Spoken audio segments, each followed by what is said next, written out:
നമസ്കാരം. SIR കുറിച്ച് ധാരാളം ആശങ്കകൾ വീണ്ടും പ്രചരിച്ചുകൊണ്ടിരിക്കുന്നുണ്ട്. ഞാൻ ഈ ചാനലിലൂടെ അതിന്റെ ആ ഒരു പേടി, ഭയം പരമാവധി അകറ്റാനാണ് ശ്രമിച്ചുകൊണ്ടിരിക്കുന്നത്. എന്നാലും ആൾക്കാർക്ക് ഭയമാണ്. അതിന്റെ കാരണം എന്താണ് എന്ന് ഇതിനു മുമ്പുള്ള വീഡിയോയിൽ ഞാൻ വളരെ വ്യക്തമായി പറഞ്ഞിട്ടുണ്ട്.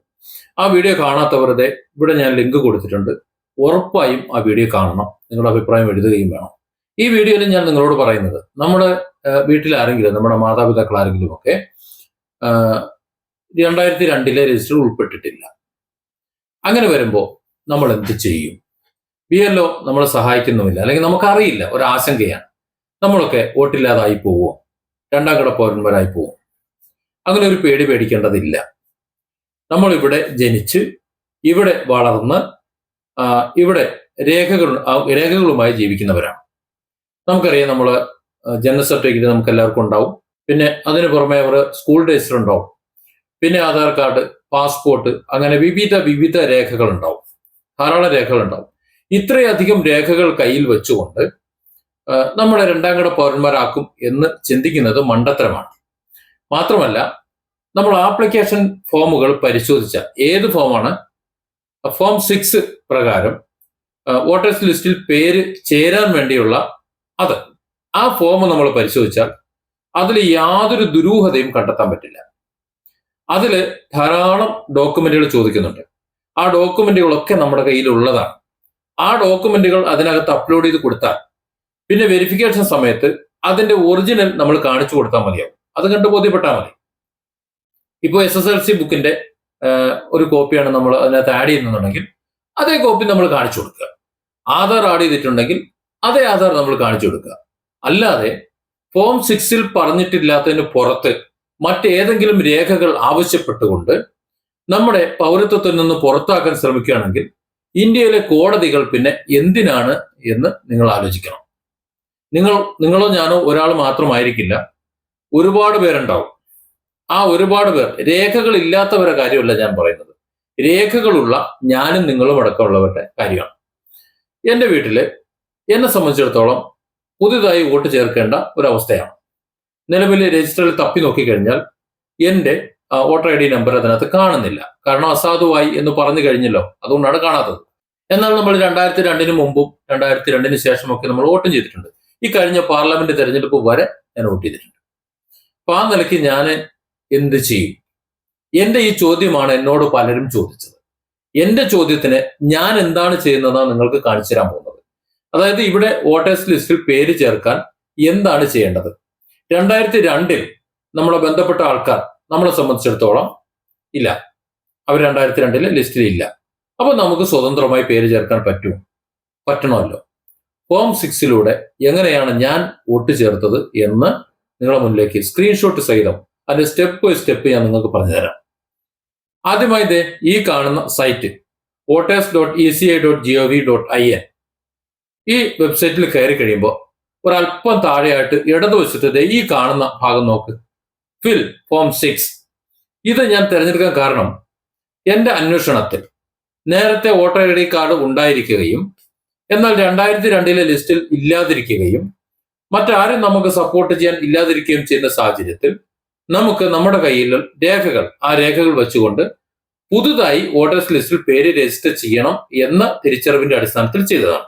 അത് പ്രകാരമാണ് ഫോം 6 ഞാൻ ഫില്ല് ചെയ്ത് കൊടുത്തത്. അതിന്റെ അവസാന ഘട്ടം വരെ ഞാൻ നിങ്ങൾക്ക് കാണിച്ചു തരാം. ഒരുപാട് കൺഫ്യൂഷൻ ഉണ്ടാകുന്ന ഭാഗങ്ങളുണ്ട്. ആ കൺഫ്യൂഷൻ ഒന്നും നിങ്ങൾക്ക് ആവശ്യമില്ല. പിന്നെ അതിൽ മലയാളം ടൈപ്പിങ്ങിന്റെ കുറെ പ്രോബ്ലം നിങ്ങൾക്ക് വരാൻ സാധ്യതയുണ്ട്. ആ ഭാഗങ്ങളും ഞാൻ എങ്ങനെയാണ് പരിഹരിച്ചത് എന്നത് ഞാൻ വളരെ വ്യക്തമാക്കി നിങ്ങളോട് പറഞ്ഞു തരാം. വെബ്സൈറ്റിന്റെ ഈ ഭാഗത്ത് ഫിൽ ഫോം 6 എന്ന് കാണുന്നില്ലേ, അതിലാണ് നിങ്ങൾ ക്ലിക്ക് ചെയ്യേണ്ടത്. അപ്പുറത്ത് ബീഹാർ കാണുന്നുണ്ട്, അതിലൊന്നും നിങ്ങൾ നോക്കണ്ട. ഇപ്പോഴത്തെ ഫോം 6 എന്നതിൽ ക്ലിക്ക് ചെയ്യുമ്പോൾ ഇങ്ങനെ ഒരു വിൻഡോ നിങ്ങൾക്ക് കാണാൻ പറ്റും. നിങ്ങളടുത്ത് ലോഗിൻ ചെയ്യാം. അതായത് ഫോം 6 ഡയറക്റ്റ് പോകാൻ കഴിയില്ല എന്ന് മനസ്സിലാവും. അതിന് നമ്മളൊരു അക്കൗണ്ട് ഉണ്ടാക്കണം. ഇതിനകത്തൊരു അക്കൗണ്ട് ഉണ്ടാക്കാൻ മിക്കവാറും ആർക്കും അക്കൗണ്ട് ഉണ്ടാവില്ല. അപ്പൊ ഈ കാണുന്ന ഭാഗത്ത് സൈനപ്പ് എന്ന് പറയുന്ന ഈ ഭാഗത്ത് ഒന്ന് ക്ലിക്ക് ചെയ്യുക. ക്ലിക്ക് ചെയ്ത് കഴിയുമ്പോൾ ഇങ്ങനെ ഒരു വിൻഡോ ആയിരിക്കും വരുന്നത്. ആ പോപ്പ് വിൻഡോ നോക്കൂ നിങ്ങൾ. അതിൽ ഇന്ത്യൻ റെസിഡന്റ് എലക്ടർ എന്ന് കാണാൻ പറ്റും. അതിന് തൊട്ട് താഴെ നിങ്ങളുടെ മൊബൈൽ നമ്പർ കൊടുക്കുക. നിങ്ങളുടെ ഇമെയിൽ ID ഓപ്ഷണൽ. എന്റെ അഭിപ്രായത്തിൽ നിങ്ങളത് കൊടുക്കുന്നതാണ് നല്ലത്. ഇമെയിൽ ഐ ഡി കൊടുക്കുക. അതിന്റെ താഴെ ക്യാപ്ച അത് രേഖപ്പെടുത്തിയതിനു ശേഷം കണ്ടിന്യൂ കൊടുക്കുക. പിന്നെ കുറച്ച് വിവരങ്ങൾ കൂടി അവിടെ കൊടുക്കാൻ ഉണ്ടാവും. അതൊക്കെ നിങ്ങൾക്ക് അറിയാവുന്നതാണ്, ഞാൻ വിശദീകരിച്ച് സമയം കളയുന്നില്ല. ഏതായാലും അത്തരത്തിൽ ഒരു അക്കൗണ്ട് OTP ഒക്കെ വരും. ആ OTP ഒക്കെ കൊടുത്ത് മൊബൈൽ OTP ഒക്കെ വന്ന് വെരിഫൈ ഒക്കെ ചെയ്തതിന് ശേഷം ഒരു അക്കൗണ്ട് ക്രിയേറ്റ് ചെയ്യുക. സാധാരണഗതിയിൽ ഒരു അക്കൗണ്ട് ഉണ്ടാക്കുന്നത് പോലെ, മറ്റ് സൈറ്റിലൊക്കെ അക്കൗണ്ട് ഉണ്ടാക്കുന്നത് പോലെ ഒരു അക്കൗണ്ട് ഉണ്ടാക്കുക. അക്കൗണ്ട് ഉണ്ടായി കഴിയുമ്പോൾ ഓട്ടോമാറ്റിക് സൈൻ ഔട്ട് ആവും. പിന്നെ നിങ്ങൾ മൊബൈൽ നമ്പറും OTP കൊടുത്തുകൊണ്ട് സൈൻ ഇൻ ചെയ്യുക. ലോഗിൻ ചെയ്ത് കഴിഞ്ഞ ശേഷമുള്ള കാര്യമാണ് ഇനി പറയുന്നത്. ഇനി നമുക്ക് വോട്ടേഴ്സ് ലിസ്റ്റിൽ, പുതിയ ലിസ്റ്റിൽ 2025 ലിസ്റ്റിൽ പേര് ചേർത്ത് തുടങ്ങാം. നമുക്ക് ഫോം 6 എങ്ങനെയാണ് പൂരിപ്പിക്കുന്നത് നോക്കാം. ഫോം 6 ഓപ്പൺ ആക്കുന്ന സമയത്ത് ഇത് ഇങ്ങനെയാണ് നിങ്ങൾക്ക് കാണാൻ കഴിയുക. നോക്കൂ, അതിന്റെ ഇടതുവശത്ത് സെലക്ട് സ്റ്റേറ്റ്, പേഴ്സണൽ ഡീറ്റെയിൽസ്, ഇങ്ങനെ കുറെ കാര്യങ്ങൾ കാണും അവിടെ. ആ കാണുന്നത് നിങ്ങൾ തൽക്കാലം അവിടെ ശ്രദ്ധിക്കേണ്ട. നിങ്ങൾ ചെയ്യുന്ന ഓരോ കോളം നിങ്ങൾ പൂരിപ്പിച്ച് പോകുമ്പോൾ അത് ശരിയാണ് എന്നുണ്ടെങ്കിൽ അതിന്റെ നേരെ ഈ കാണുന്നത് പോലെ ടിക്ക് മാർക്ക് വന്നുകൊണ്ടിരിക്കും. സെലക്ട് ചെയ്യാൻ, സ്റ്റേറ്റ് സെലക്ട് ചെയ്യാൻ അവിടെ ഉണ്ട്. ഈ ചുമന്ന നിറത്തിൽ കാണിച്ചിട്ടുള്ളതൊക്കെ നമ്മൾ ടിക്ക് ചെയ്ത് എഴുതി കൊടുക്കണം. അതിൽ കേരള ഞാൻ സെലക്ട് ചെയ്തു. ഞാൻ മലപ്പുറം ആയതുകൊണ്ട് മലപ്പുറം സെലക്ട് ചെയ്തു. ആ 41 വേങ്ങര എന്ന് പറയുന്നത് ഒന്നുമില്ലായിരുന്നു. ആ വേങ്ങര എന്നുള്ളത് ക്ലിക്ക് ചെയ്ത് കഴിയുമ്പോൾ മലപ്പുറത്തെ മണ്ഡലങ്ങളുടെ പേര് കാണും. അതിൽ ഇന്നത്തെ മണ്ഡലം വേങ്ങരയാണ് ഞാൻ എന്നതുകൊണ്ട് ഇന്നത്തെ ആ മണ്ഡലം തെരഞ്ഞെടുത്ത് കൊടുത്തു. അവിടെ വേങ്ങര ഉണ്ട്. 2002 വേങ്ങര ഇല്ല. അതുകൊണ്ട് അവിടെ ഒരു കൺഫ്യൂഷൻ വേണ്ട. അന്നത്തതാണോ ഇന്നത്തതാണോ ഒരു കൺഫ്യൂഷൻ നിങ്ങൾക്ക് വേണ്ട. അവിടെ വേങ്ങര ഉള്ളത് കൊണ്ട് ഇന്നത്തത് തന്നെയാണ്. ഇന്നത്തതല്ല എന്നുണ്ടെങ്കിൽ വേങ്ങര അവിടെ ഉണ്ടാവില്ല.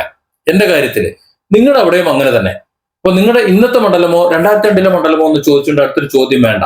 ഇന്നത്തെ മണ്ഡലത്തിന്റെ പേര് അവിടെ ഉണ്ട് എന്നുണ്ടെങ്കിൽ അത് തന്നെയാണ്. അപ്പോൾ ഇന്നത്തെ ലിസ്റ്റാണ് തയ്യാറാകുന്നത്. ഞാൻ വേങ്ങര സെലക്ട് ചെയ്ത് കൊടുത്തപ്പോൾ 41 എന്ന് അവിടെ ഓട്ടോമാറ്റിക് ആയിട്ട് വന്നു.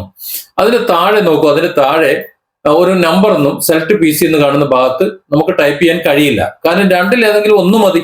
ആ 2 കാര്യങ്ങൾ രേഖപ്പെടുത്തി കഴിഞ്ഞാൽ, 4 കാര്യങ്ങൾ രേഖപ്പെടുത്തി കഴിഞ്ഞാൽ നമുക്ക് വലതുവശത്ത് താഴെ കണ്ടോ ഒരു നെക്സ്റ്റ് കാണുന്നുണ്ടോ? ആ നെക്സ്റ്റിൽ ഒരു ആരോ ഉണ്ട്. അതിലേക്ക് ക്ലിക്ക് ചെയ്ത് കഴിഞ്ഞാൽ രണ്ടാമത്തെ പാർട്ടിലേക്ക് എത്തും. അവിടെ നിങ്ങൾ നോക്കൂ, ഞാൻ ഫസ്റ്റ് നെയിം ലാസ്റ്റ് നെയിം എന്ന് എഴുതിയിട്ടുണ്ട്. അതിന്റെ തൊട്ട് താഴെ ആദ്യ ഭാഗം അവസാന ഭാഗം എന്ന് എഴുതിയിട്ടുണ്ട്. ഇത് നിങ്ങൾക്ക് മനസ്സിലാക്കാൻ വേണ്ടി ഞാൻ എഴുതിയതാണ്. ആദ്യം ഫസ്റ്റ് നെയിം എന്ന് കണ്ടു കഴിഞ്ഞാൽ തൊട്ട് താഴെ ഞാൻ എഴുതിയൊരു തെറ്റുണ്ട്. ആദ്യ ഭാഗം എന്നാണ് എന്റെ ഇത് എഴുതിയത്. പക്ഷെ അങ്ങനെയല്ല വരിക. ഫസ്റ്റ് നെയിം എന്ന് മലയാളത്തിൽ വരും. മനസ്സിലായില്ലേ? ഫസ്റ്റ് നെയിം എന്ന് ഇംഗ്ലീഷിൽ എഴുതുമ്പോൾ താഴെ ഫസ്റ്റ് നെയിം എന്ന് മലയാളത്തിൽ വരും. ലാസ്റ്റ് നെയിം എന്ന് അവിടെ എഴുതുന്നിടത്ത് ലാസ്റ്റ് നെയിം എന്നും മലയാളത്തിലും വരും. നമുക്ക് അവിടെ മലയാളം ഒന്ന് എഡിറ്റ് ചെയ്ത് കൊടുക്കണം. യൂണിക്കോഡ് എഴുത്ത് സംവിധാനങ്ങൾ വന്നതൊന്നും കേന്ദ്ര സർക്കാർ ഇലക്ഷൻ കമ്മീഷന് അറിയില്ല എന്ന് തോന്നുന്നുണ്ട്. അവർക്ക് അറിയില്ല എന്ന് തോന്നുന്നുണ്ട്. മലയാളികൾ ഒരുപാട് മുന്നിലാണ്. ഇവിടെ മലയാളം എഴുതാൻ എല്ലാ സംവിധാനങ്ങളുണ്ട്. പക്ഷെ അതൊന്നും ഇവിടെ പറ്റില്ല. ആപ്ലിക്കേഷനിൽ ഞാൻ നോക്കിയില്ല. വെബ്സൈറ്റിന്റെ കാര്യമാണ് ഞാൻ പറയുന്നത്. അതുകൊണ്ട് തന്നെ ഇതിൽ കാണുന്നത് പോലെ തന്നെ നിങ്ങൾക്ക് ക്ലിക്ക് ചെയ്ത് മാറ്റാവുന്നതാണ്. ഇപ്പൊ കക്കാടമ്പറ പേര് എന്തും നിങ്ങൾ ക്ലിക്ക് ചെയ്ത് അങ്ങോട്ട് നോക്കുമ്പോൾ മനസ്സിലാവും. അതിൽ ഷിഫ്റ്റ് അടിക്കുമ്പോൾ അക്ഷരങ്ങൾ മാറുന്നത് കാണാം. അത് വെച്ചിട്ട് നിങ്ങൾക്ക് അവിടെ മാറ്റത്തിരുത്തലുകൾ വരുത്താം. ഇപ്പോ സാബു എന്നാണ് പേരെന്നുണ്ടെങ്കിൽ സാഖു എന്നാണ് അവിടെ വന്നിട്ടുള്ളതെന്നുണ്ടെങ്കിൽ ആ സാ കഴിഞ്ഞിട്ട് അവിടെ ക്ലിക്ക് ചെയ്യുക. ആ ഖു എടുത്ത് കളഞ്ഞിട്ട് ബ എന്നുള്ളതിൽ ക്ലിക്ക് ചെയ്യുക. എന്നിട്ട് ഉ എന്നുള്ള ചിഹ്നം കൂടെ സെലക്ട് ചെയ്ത് കൊടുക്കുക. അപ്പൊ സാബു ആവും. മനസ്സിലായല്ലേ? അങ്ങനെ നിങ്ങൾക്ക് ടൈപ്പ് ചെയ്തുകൊണ്ട് അത് ശരിയാക്കാം. മലയാളം ടൈപ്പ് ചെയ്തുണ്ടാക്കാൻ കുറച്ച് പണി വരും. തൽക്കാലം ക്ഷമിക്കുക, വേറെ മാർഗമൊന്നുമില്ല. ക്ഷമയോടുകൂടി അങ്ങോട്ട് പൂരിപ്പിക്കുക. അങ്ങനെ നമ്മുടെ പേരും ആദ്യ ഭാഗവും അവസാന ഭാഗവും. ഇനി അവിടെ ഒരു സംശയമുള്ളത് പേരും ഇനിഷ്യൽ. അത് നിങ്ങൾക്ക് 2 കോളത്തിലായിട്ട് വേണമെങ്കിൽ കൊടുക്കാം, 1 കോളത്തിലാണെങ്കിൽ കൊടുക്കാം. കാര്യം ലാസ്റ്റ് നെയിം ഇഫ് എനി എന്ന് കൊടുത്തിട്ടുണ്ട്, കണ്ടോ? ഉണ്ടെങ്കിൽ മതി. അപ്പൊ നിർബന്ധമൊന്നുമില്ല. അതുകൊണ്ട് ഏതെങ്കിലും രീതിയിൽ നിങ്ങൾ ഇവിടെ കൊടുക്കുക. പക്ഷെ ഒരു സ്ഥലത്ത് കൊടുക്കുന്നത് പോലെ തന്നെ ബാക്കി എല്ലാ ഭാഗത്തും കൊടുക്കണം. ഉണ്ടെങ്കിൽ നിങ്ങളൊരു ഫോട്ടോ എവിടെയെങ്കിലൊക്കെ സൂക്ഷിച്ച് വെച്ചിട്ടുണ്ടാവുമല്ലോ കമ്പ്യൂട്ടർ, ഒന്ന് കാണിച്ചു കൊടുക്കുക. പേരിന് താഴെ നോക്കൂ, ഒരു ഫയൽ സെലക്ട് ചെയ്യാൻ കൊടുത്തിട്ടുണ്ട്. ആ സെലക്ട് ചെയ്യാൻ കൊടുത്തിട്ട് പാസ്പോർട്ട് സൈസ് ഫോട്ടോ, നിങ്ങളുടെ ഫോട്ടോയും കൂടെ കാണിച്ചു കൊടുക്കുക. കാണിച്ചു കൊടുത്തു കഴിഞ്ഞാൽ അത് അവിടെ ഓട്ടോമാറ്റിക് കയറിക്കോളും. ക്രോപ്പ് ചെയ്യാനുള്ള ഓപ്ഷനൊക്കെ അവിടെ ഉണ്ട് കേട്ടോ. അപ്പൊ അത് കൊടുത്തു കഴിഞ്ഞിട്ട് നോക്കൂ, നെക്സ്റ്റ് എന്നതിലേക്ക് ക്ലിക്ക് ചെയ്യാം. ക്ലിക്ക് ചെയ്ത് കഴിയുമ്പോൾ നമുക്ക് അടുത്ത ഭാഗത്തും ഫില്ല് ചെയ്യാനുള്ള അനുമതി കിട്ടും. ഈ നെക്സ്റ്റ് എന്നുള്ളത് ക്ലിക്ക് ചെയ്യാതെ അടുത്ത ഭാഗത്ത് നമുക്ക് ടൈപ്പ് ചെയ്യാനോ ഒന്നും ചേർക്കാനോ കഴിയില്ല. നമ്മൾ ആ ഭാഗത്തൊന്ന് ടൈപ്പ് ചെയ്ത് കൊടുക്കാനൊന്നും പറ്റുന്നില്ല എന്നുണ്ടെങ്കിൽ സ്വാഭാവികമായിട്ട് മനസ്സിലാക്കിക്കോളണം നമ്മൾ നെക്സ്റ്റ് അടിച്ചിട്ടില്ല. അപ്പൊ നെക്സ്റ്റ് അടിച്ചിട്ട് താഴെ ഫില്ല് ചെയ്യാൻ തുടങ്ങിയാൽ മതി. നെക്സ്റ്റ് അടിച്ചപ്പോൾ നോക്കൂ, അവിടെ ഒരു റിലേറ്റീവ്സിന്റെ ഏതെങ്കിലും ഒരു കോണ്ടാക്ട് കൊടുക്കാൻ പറയുന്നുണ്ട്. മനസ്സിലായില്ലേ? കാര്യം ഞാൻ നേരിട്ട് ഫോം 6 കൊടുക്കുന്നതാണ്. അതിൽ നോക്കൂ, ഫാദർ ഉണ്ട്, മദർ ഉണ്ട്, ഹസ്ബൻഡ് ഉണ്ട്, വൈഫ് ഉണ്ട്. 4 പേരുണ്ട്. ഇത് 4-ൽ ഏതെങ്കിലും ഒന്ന് നമുക്കിവിടെ ഉണ്ടായാൽ മതി എന്നതാണ് ആ ഫോമിൽ അങ്ങനെ ചോദിച്ചതിന്റെ തെളിവ്. ഇതാണ് ഞാൻ പേടിക്കേണ്ടെന്ന് പറയുന്നത്. ഈ 4 കാര്യങ്ങൾ പോരാ. അല്ലെങ്കിൽ ലീഗൽ ഗാർഡിയൻ, ഈ 5 കാര്യങ്ങൾ അവിടെ കാണുന്നുണ്ട്. ഈ 5 കാര്യങ്ങൾക്ക് പുറമെ മറ്റെന്തെങ്കിലും മലമറിക്കുന്ന വേണമെന്നുണ്ടെങ്കിൽ അതും കൂടെ അവിടെ കണ്ടേനെ ഇല്ല. അപ്പൊ ഈ 4-5 പേര്, നിങ്ങളെ ലോക്കൽ ഗാർഡിയൻ, നിങ്ങളെ ഗാർഡിയൻ ആരാണോ അവർ, അതല്ല എന്നുണ്ടെങ്കിൽ നിങ്ങളുടെ വൈഫ്, ഹസ്ബൻഡ്, മദർ, ഫാദർ, ഇത് 4 പേരിൽ ആരെയാണോ നിങ്ങൾ അവിടെ നിങ്ങളെ ബന്ധുവാക്കി ചേർത്ത് വെക്കുന്നത് അവരുടെ ഡീറ്റെയിൽസ് അവിടെ കൊടുക്കുക, അവരുടെ പേര് അവിടെ കൊടുക്കുക. അത്ര കാര്യങ്ങൾ പറയുന്നുള്ളൂ. അവരുടെ ഡീറ്റെയിൽസ് കൊടുക്കേണ്ടി വരും. ആ കൊടുക്കുന്നത് നമുക്കറിയാലോ എന്താണ് കൊടുക്കുന്നത്. നമ്മൾ കൊടുക്കുന്നത് പോലെയുള്ള രേഖ കൊടുത്താൽ മതി. അവിടെ ഒരേ ഒരു കാര്യം നിങ്ങൾ ശ്രദ്ധിച്ചാൽ മതി. നമ്മൾ ആരുടെ രേഖയാണോ, ആരുടെ പേരാണോ നമ്മൾ കൊടുക്കുന്നത് അവർക്ക് വ്യക്തമായ ഒരു രേഖ ഉണ്ടായിരിക്കണം ഇവിടെ, വ്യക്തമായത്. അത്രേ ഉള്ളൂ. നമ്മൾ ഇവിടെ അടിച്ചു കൊടുക്കുന്ന പേരുണ്ടല്ലോ, ആ പേര് പോലെ തന്നെ ആയിരിക്കണം അവരുടെ രേഖയിലും ഉണ്ടായിരിക്കേണ്ടത്. അതാണ് നിങ്ങൾ ശ്രദ്ധിക്കേണ്ടത്. അവരുടെ കയ്യിൽ ഒരു രേഖ ഉണ്ടാവും. ഉദാഹരണത്തിന് SSLC ബുക്ക്, അതാണ് അവർ രേഖയായിട്ട് സബ്മിറ്റ് ചെയ്തെന്നുണ്ടെങ്കിൽ അതിന്റെ ഉള്ളിൽ അവരുടെ പേര് എഴുതിയിട്ടുള്ളത് എങ്ങനെയെന്ന് നോക്കി ആ പേര് അതേപോലെ ആയിരിക്കണം ഇവിടെ കൊടുക്കേണ്ടത്. ഇനി അവരുടെ ബർത്ത് സർട്ടിഫിക്കറ്റ് അതാണ് ഹാജരാക്കുന്നതെന്നുണ്ടെങ്കിൽ അതിൽ എന്ത് പേരാണോ എങ്ങനെയാണോ എഴുതിയിട്ടുള്ളത് അതുപോലെ ആയിരിക്കണം ഇവിടെ എഴുതിയിട്ടുള്ളത്. എന്ത് രേഖയാണോ അവർ ഹാജരാക്കുന്നത് ആ രേഖയിൽ അവരുടെ പേര് എങ്ങനെയാണോ എഴുതിയിട്ടുള്ളത് അതുപോലെ തന്നെയാണ് ഇവിടെയും എഴുതേണ്ടത്. അത്ര മാത്രമേ ഉള്ളൂ. അത് എഴുതി കൊടുത്തിട്ട് നേരത്തെ പറഞ്ഞതുപോലെ മലയാളം കുറച്ച് ബുദ്ധിമുട്ടാണ്, അതും കൂടെ എഴുതിയിട്ട് എന്ത് ചെയ്യുക, നെക്സ്റ്റ് അങ്ങ് അടിച്ചേക്കുക. നെക്സ്റ്റ് അടിച്ചു കഴിയുമ്പോൾ അടുത്ത പാർട്ടിൽ വരും. അവിടെയാണ് നമ്മുടെ മൊബൈൽ നമ്പർ കൊടുക്കാനുള്ള ഒരു പാർട്ടുള്ളത്. പ്രത്യേകം നമ്മൾ ശ്രദ്ധിക്കണം. നമ്മൾ ആദ്യം ഇതിനകത്ത് രജിസ്റ്റർ ചെയ്തു, ഒരു സൈനപ്പ് ചെയ്തു, നമ്മുടെ എപ്പിക് നമ്പർ കൊടുത്തു, നമ്മുടെ ഇമെയിൽ ID കൊടുത്തു. അതൊക്കെ വെരിഫിക്കേഷൻ കഴിഞ്ഞു. OTP വരും കേട്ടോ, മൊബൈലിലേക്ക് OTP വരും, ഇമെയിലിലേക്ക് OTP വരും. അതെല്ലാം കൊടുത്ത് നമ്മൾ വെരിഫൈ ചെയ്ത് നിന്നതിന് ശേഷം ലോഗിൻ ചെയ്തിട്ടാണ് നമ്മളിത് ചെയ്തുകൊണ്ടിരിക്കുന്നത്. അതായത് ഓൾറെഡി നമ്മളെ ഡാറ്റ അതിനകത്തുണ്ട്. ആ ഉള്ള ഡാറ്റയിലേക്കാണ് നമ്മുടെ ഡാറ്റ, സെയിം ഡാറ്റ നമ്മൾ ആഡ് ചെയ്ത് കൊടുക്കുന്നത്. അത് ഓർമ്മ നമുക്ക് മനസ്സിൽ വേണം. ഇവിടെ നോക്കൂ, നമ്മുടെ കോൺടാക്ട് ഡീറ്റെയിൽസ് നമ്മൾ നമ്മുടെ കോൺടാക്ട് നമ്പർ അവിടെ എഴുതി കൊടുത്തു. അതിന് താഴെ നമ്മുടെ മെയിൽ ID കൊടുത്തു. പിന്നെ അത് സെൽഫ് ആണോ അത് റിലേറ്റീവ് ആണോ എന്ന് അവിടെ കൊടുത്തിട്ടുണ്ട്. നമ്മുടേതായതുകൊണ്ട് നമ്മൾ സെൽഫ് തന്നെ അവിടെ കൊടുത്തു. അത് കഴിഞ്ഞിട്ട് നോക്കൂ, നെക്സ്റ്റ് അടിച്ചു. നെക്സ്റ്റ് അടിക്കുമ്പോൾ അടുത്ത പേജിലേക്ക് വന്നു. അവിടെ ആധാർ നമ്പർ അടിച്ചു കൊടുക്കാനുണ്ട്. ആ ആധാർ നമ്പർ അവിടെ അടിച്ചു കൊടുത്തു. വീണ്ടും നെക്സ്റ്റ് കൊടുത്തു. ആണോ പെണ്ണോ എന്നുള്ളതാണ്. അത് അടിച്ചു കൊടുക്കുക വലിയൊരു കേസൊന്നുമല്ല. അത് കൊണ്ട് അടിച്ചു കൊടുത്തു. ഇനി നമ്മൾ ഡേറ്റ് ഓഫ് ബർത്ത് ആണ് അവിടെ അടിച്ചു കൊടുക്കേണ്ടത്. അവിടെ ടൈപ്പ് ചെയ്ത് കൊടുത്തു കഴിഞ്ഞാൽ അതും കഴിഞ്ഞു. 7 മെയ് 1975, 7/5/75 അടിച്ചാൽ മതി. മെയ് അവിടെ ഓട്ടോമാറ്റിക് വരുന്നതാണ്. പിന്നെ അത് കഴിഞ്ഞിട്ട് എന്തെങ്കിലും ഒരു ഡോക്യുമെന്റ് പ്രൂഫ്, ഈ ഡേറ്റ് ഓഫ് ബർത്ത് തെളിയിക്കാനുള്ള എന്തെങ്കിലും ഒരു പ്രൂഫ് നമ്മൾ കൊടുക്കണം. ആ പ്രൂഫ് പിന്നെ JPG ഫയലായിട്ട് കൊടുക്കാം, PNG ഫയലായിട്ട് കൊടുക്കാം, PDF ഫയലായിട്ട് കൊടുക്കാം. ഏതായാലും ഒരു രേഖ വളരെ വ്യക്തമായി അവർക്ക് വായിച്ചെടുക്കാൻ പറ്റുന്ന രീതിയിലുള്ള ഒരു പ്രൂഫ് കൊടുക്കണം. ഞാൻ അവിടെ കൊടുത്തത് എന്റെ SSLC സർട്ടിഫിക്കറ്റ് ആണ്. അവിടെ എന്തൊക്കെയാണുള്ളതെന്ന് സ്ക്രോൾ ചെയ്ത് കഴിഞ്ഞാൽ നിങ്ങൾക്ക് കാണാൻ പറ്റും. അതിൽ നിങ്ങളുടെ കയ്യിലുള്ള രേഖ കൊടുത്താൽ മതി. എന്റെ അഭിപ്രായത്തിൽ നിങ്ങളുടെ കയ്യിലുള്ള ബർത്ത് സർട്ടിഫിക്കറ്റോ അതല്ലെങ്കിൽ SSLC സർട്ടിഫിക്കറ്റോ കൊടുക്കുന്നതാണ് നല്ലത്. കാര്യം 2 രേഖ നമുക്ക് സബ്മിറ്റ് ചെയ്യാൻ പറ്റും. ആധാർ ഓൾറെഡി നമ്മുടെ കയ്യിലുണ്ട്. ഇവിടെ ആധാർ വാലിഡ് ആണ്. പക്ഷെ നിങ്ങൾ കൊടുക്കേണ്ടത് എന്റെ അഭിപ്രായത്തിൽ ഡേറ്റ് ഓഫ് ബർത്ത് തെളിയിക്കുന്നതിന് സ്കൂൾ രേഖകൾ അല്ലെങ്കിൽ ബർത്ത് രേഖകൾ കൊടുക്കുന്നതാണ് നല്ലത്. ഞാൻ അതാണ് കൊടുത്തത്. ഓക്കെ, അപ്പൊ അത് കൊടുത്തു കഴിഞ്ഞു. പിന്നീട് നെക്സ്റ്റ് കൊടുത്തോടുകൂടി അടുത്ത പേജിൽ ഇവിടെയാണ് നമ്മൾ അഡ്രസ് എഴുതേണ്ടത്. ഇത് കുറെ ബുദ്ധിമുട്ടി കിട്ടോ, കുറെ ബുദ്ധിമുട്ടി. ഞാൻ അവിടെ നോക്കൂ, 156 കൊട്ടോട്ടിപ്പറമ്പിൽ ഹൗസ് എന്ന് എഴുതിയപ്പോഴത്തേക്ക് കണ്ടോ കൊടുടോട്ടിപ്പറമ്പിൽ. ഇപ്പൊ കിട്ടണമെന്നുണ്ടെങ്കിൽ സെലക്ട് ചെയ്യുക, ചന്ദ്രക്കല ഇടുക, ഒരു പായം കൂടി ഇടുക. അപ്പൊ ഇപ്പൊ വന്നോളൂ ഇല്ലേ. അപ്പൊ അങ്ങനെ കുറെ തപ്പിയെടുത്ത് കുറച്ച് ബുദ്ധിമുട്ടി നിങ്ങൾ അത് എഴുതുക. എന്നിട്ട് അഡ്രസ് എഴുതിയതിനു ശേഷം എല്ലാ കാര്യങ്ങളും, സ്റ്റേറ്റ് കാര്യങ്ങൾ, ഡിസ്ട്രിക്ട്, എല്ലാ കാര്യങ്ങളും അവിടെ രേഖപ്പെടുത്തി നമ്മൾ അവിടെ എന്ത് രേഖയാണ് നമ്മുടെ റെസിഡൻഷ്യൽ, അതായത് അഡ്രസ്സ്, ഇപ്പൊ നമ്മൾ താമസിക്കുന്ന ഭാഗത്തെ അഡ്രസ്സാണ് നമ്മൾ രേഖപ്പെടുത്തിയത്. ആ അഡ്രസ്സിന് ഒരു തെളിവ് വേണം. ആദ്യം നമ്മളെ ഡേറ്റ് ഓഫ് ബർത്തിന് നമ്മൾ തെളിവ് കൊടുത്തു. രണ്ടാമത്തെ അടുത്ത കോളം എന്ന് പറയുന്നത് നമ്മൾ ഇപ്പൊ താമസിക്കുന്ന അഡ്രസ്സാണ്.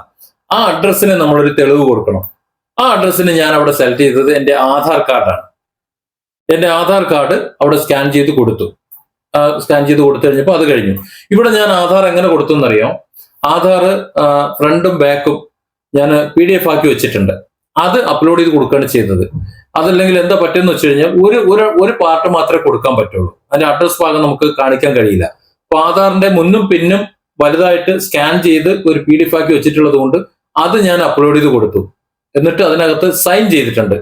സെൽഫ് സൈൻ ആണ്, സെൽഫ് അറ്റസ്റ്റഡ് എന്ന് പറഞ്ഞിട്ടുണ്ടല്ലോ. അതുകൊണ്ട് ഞാനത് സെൽഫ് സൈൻ ചെയ്തിട്ടുണ്ടായിരുന്നു. അതെന്റെ കയ്യിൽ എപ്പോഴും ഉണ്ടാകും, അങ്ങനെ ചെയ്തു വെച്ചത്.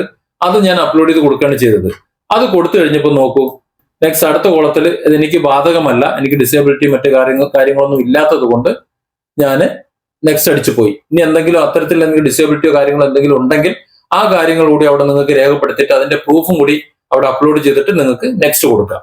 പിന്നെയുള്ള നോക്കൂ, അടുത്ത കോളം ഓൾറെഡി ഇലക്ട്രൽ റോളിൽ ഉണ്ടെന്നുണ്ടെങ്കിൽ, കറണ്ട് അഡ്രസ്സിൽ ഉണ്ടെന്നുണ്ടെങ്കിലാണ്. അങ്ങനെ ഒന്ന് എന്നെ സംബന്ധിച്ച് ബാധകമല്ലാത്തത് കൊണ്ട് ഞാൻ അവിടെ ഒന്നും ചെയ്തില്ല, ഞാൻ നെക്സ്റ്റ് അടിച്ചു വിട്ടു. തൊട്ടടുത്ത് എന്റെ ബർത്ത് എവിടെയായിരുന്നു എന്നുള്ളതാണ്. ഇത് നമ്മുടെ സ്കൂൾ സർട്ടിഫിക്കറ്റിലുണ്ട്. എന്റെ SSLC സർട്ടിഫിക്കറ്റിന്റെ ഫ്രണ്ട് പേജിൽ ആ വിവരം ഉണ്ട്. അതുള്ളത് കൊണ്ട് അതാണ് ഞാൻ ആ പേജ് തിരഞ്ഞെടുക്കണമെന്ന് പറഞ്ഞത്. അതുണ്ട്. അതിൽ എന്റെ ജന്മദേശം ചിതറയാണ്, സ്റ്റേറ്റ് കേരളയാണ്, ജില്ല കൊല്ലം ആണ്. ആ കാര്യങ്ങളും എഴുതി.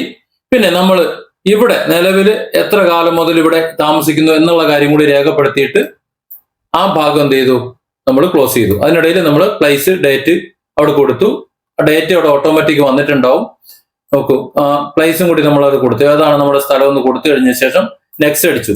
നെക്സ്റ്റ് അടിച്ചു കഴിഞ്ഞ ശേഷം തൊട്ട് താഴെ നമുക്ക് ഒരു ക്യാപ്ച വന്നിട്ടുണ്ടാവും. ആ ക്യാപ്ച കൂടി ശരിയായ വണ്ണം എഴുതി കൊടുക്കുക. എഴുതി കൊടുത്തിട്ട് ഒരു OTP, സെൻഡ് OTP എന്ന് അടിച്ചു കഴിഞ്ഞാൽ OTP വരും. OTP വന്നു കഴിഞ്ഞാൽ പിന്നെ നമുക്ക് അതിന്റെ പ്രിവ്യൂ കാണാൻ സാധിക്കും. ആ പ്രിവ്യൂ കാണുമ്പോഴത്തേക്ക് ആണെന്നതിന് മുമ്പ് വേണമെന്നുണ്ടെങ്കിൽ മുകളിലേക്ക് പോയി നോക്കാം. മുകളിലേക്ക് പോയി നോക്കിക്കഴിഞ്ഞിട്ട് ഇതുപോലെ നിങ്ങൾക്ക് എല്ലാം ടിക്ക് ചെയ്തിട്ടുണ്ടെന്ന് കാണാൻ പറ്റും. ഇപ്പൊ ഞാൻ ആ താഴെ ഭാഗം ഒരെണ്ണം ടിക്ക് കൊടുക്കുന്നതിന് മുമ്പാണ്, അതുകൊണ്ടാണ് ബ്ലൂ ടിക്ക് കാണാത്തത്. അത് നിങ്ങൾ നോക്കേണ്ട ആവശ്യമില്ല. ഇവിടെ ഞാൻ ആ വിവരങ്ങളെല്ലാം കൊടുത്തു. ആ ക്യാപ്ചയും എഴുതി കൊടുത്തു കഴിഞ്ഞിട്ട് സബ്മിറ്റ് കൊടുത്തു. പ്രിവ്യൂ കഴിഞ്ഞിട്ട് സബ്മിറ്റ് കൊടുത്തു. സബ്മിറ്റ് കൊടുത്തപ്പോൾ ഇങ്ങനെ ഒരു വിൻഡോയാണ് വന്നത്. അതിൽ നിങ്ങളുടെ ആധാർ നമ്പർ അടിച്ചു കൊടുക്കാൻ പറഞ്ഞു. ആ ആധാറിന് OTP, ഒരു വെരിഫിക്കേഷൻ ആണത്. അതായത് ഇതൊക്കെ ഒന്ന് വെരിഫിക്കേഷൻ ഉണ്ട് എന്നതുകൊണ്ട് ഒരു വെരിഫിക്കേഷനും കൂടി വന്നു. ആ വെരിഫിക്കേഷൻ വന്നിട്ട് ഞാൻ എന്ത് ചെയ്തു, അത് അതേപടി അടിച്ച് കാര്യങ്ങൾ ചെയ്തു കൊടുത്തു. എന്നിട്ട് സബ്മിറ്റ് ചെയ്തു. ഇനി നമുക്ക് ഫില്ല് ചെയ്തതിന്റെ മുഴുവൻ പ്രിവ്യൂ നമുക്ക് കാണാൻ സാധിക്കും. വേണമെങ്കിൽ ഡൗൺലോഡ് ചെയ്യാൻ സാധിക്കും. അത് ഡൗൺലോഡ് ചെയ്ത് നിങ്ങളുടെ ഫോട്ടോ അടക്കം നിങ്ങൾക്ക് അവിടെ കാണും. അതൊക്കെ ഡൗൺലോഡ് ചെയ്ത് നിങ്ങൾ സൂക്ഷിച്ചോളൂ. പിന്നെ നിങ്ങൾ ഫൈനലായി സബ്മിറ്റ് ചെയ്ത് കഴിഞ്ഞാൽ ആ സബ്മിറ്റ് ചെയ്തതിന്റെ ഡോക്യുമെന്റ് നിങ്ങൾക്ക് അവിടെ നിന്ന് ഡൗൺലോഡ് ചെയ്തെടുക്കാൻ പറ്റും. അപ്പോൾ ഇത്രയേ ഉള്ളൂ കാര്യം. ഇനി ഞാൻ നിങ്ങളോട് ചോദിക്കട്ടെ, നമ്മൾ ഫോം 6 പൂരിപ്പിച്ചു കൊടുത്തപ്പോൾ അതിനകത്ത് നമ്മളുടെ ഐഡന്റിറ്റി, അതായത് നമ്മൾ ഇന്ത്യൻ പൗരനാണ് എന്ന് തെളിയിക്കാൻ വേണ്ടിയിട്ട് കുറെ രേഖകൾ ഓൺലൈനായിട്ട് ചോദിച്ചു, ഇല്ലേ? ആ ചോദിച്ച് രേഖകൾ നമ്മളോട് കൊടുക്കുകയും ചെയ്തു. ആ കൊടുത്തതിനപ്പുറം എന്ത് രേഖയാണ് നമ്മൾ സബ്മിറ്റ് ചെയ്യേണ്ടി വരുന്നത്? ആകെ അവിടെ വരുന്നത് നമ്മുടെ റിലേറ്റീവിന്റെ ഒരു വിവരം നമ്മളവിടെ കൊടുത്തിട്ടുണ്ട്. അതിൽ പേരും അവരുടെ ഡീറ്റെയിൽസും അവിടെ കൊടുത്തിട്ടുണ്ട്. അത് കൊടുത്തിട്ടുള്ളത് കൊണ്ട് അതാണ് അവർ ഇവിടെ ജനിച്ചിട്ടുള്ളവരാണ്, നമ്മുടെ രക്ഷിതാവാണ് എന്ന് തെളിയിക്കുന്ന ഒരു ഡോക്യുമെന്റ് മാത്രം നമ്മൾ കൊടുത്താൽ മതി. അവരുടെ SSLC ബുക്കോ അല്ലെങ്കിൽ അവരുടെ ബർത്ത് സർട്ടിഫിക്കറ്റോ അങ്ങനെ എന്തോ ആണ് നമ്മൾ അവിടെ കൊടുത്തിട്ടുള്ളത്.